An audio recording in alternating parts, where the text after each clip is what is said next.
Di lembah bersalju yang sunyi, hiduplah sebuah bola salju kecil bernama Bobby. Bobby bisa berguling, melompat kecil, dan berbicara seperti anak kecil. Namun, meskipun lembah itu indah, Bobby sering merasa kesepian.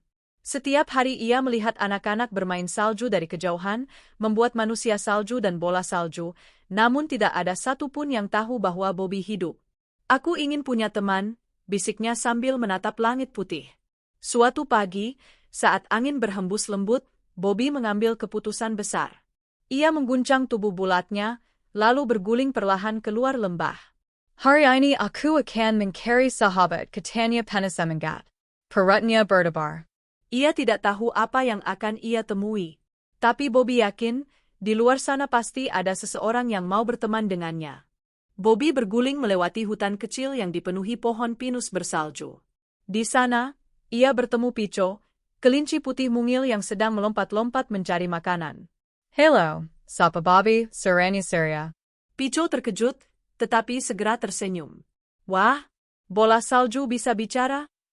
Aku Bobby, katanya. Mau bermain denganku? Mereka pun bermain. Pico melompat, dan Bobby berguling mengejar. Tawa mereka memenuhi hutan.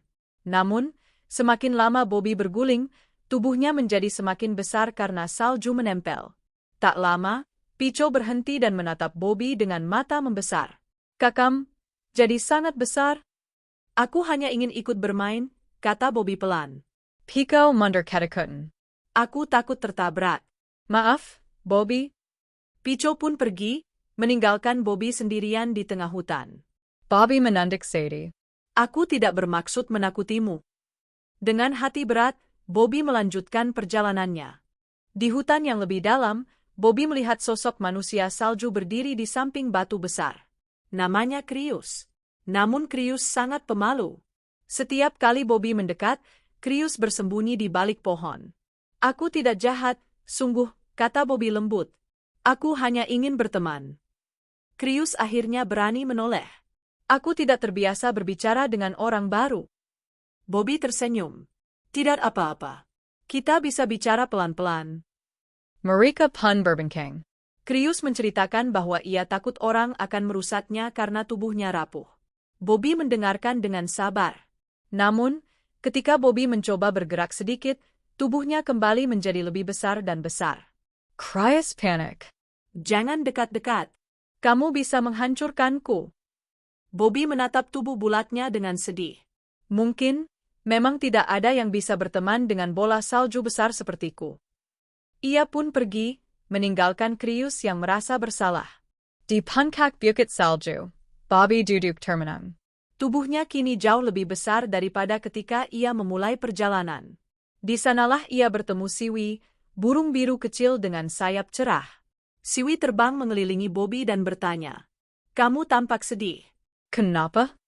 Aku ingin punya teman, tapi semua orang takut padaku karena aku semakin besar, kata Bobby. Siwi mendarat di atas kepala Bobby yang lembut. Ukuran tubuhmu tidak penting. Yang penting adalah hatimu yang baik. Tapi bagaimana kalau mereka tidak percaya? Teman sejati akan melihat kebaikanmu. Percayalah. Bobby menghela napas. Kata-kata Siwi membuat hatinya hangat, seperti ada cahaya kecil yang tumbuh di dalam dirinya. Tiba-tiba, suara teriakan terdengar dari kejauhan. Tolong. Siwi mengepakkan sayapnya. Itu Pico. Bobby langsung panik. Tanpa ragu sedikit pun, ia berguling cepat menuju sumber suara. Ternyata Pico terperosok ke dalam jurang salju yang licin. Ia tidak bisa naik. Pico. Pegang aku, teriak Bobby. Bobby berguling mendekat, tubuh besar dan lembutnya menjadi jalan yang aman. Pico melompat ke tubuh Bobby, lalu Siwi membantu mengarahkan mereka ke tanah yang stabil. Setelah selamat, Pico memeluk Bobby erat-erat. Maaf karena aku takut. Kamu tidak menakutkan, Bobby. Kamu baik sekali. Krius yang mengikuti dari jauh akhirnya muncul. Aku juga minta maaf. Kamu lebih lembut dari yang aku bayangkan. Bobby terharu. Jadi, kalian masih mau berteman denganku? Pico, Krius, dan Siwi tersenyum bersamaan. Tentu saja. Ukuranmu tidak membuatmu buruk.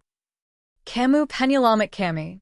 Untuk pertama kalinya, Bobby merasa benar-benar hangat meski ia terbuat dari salju.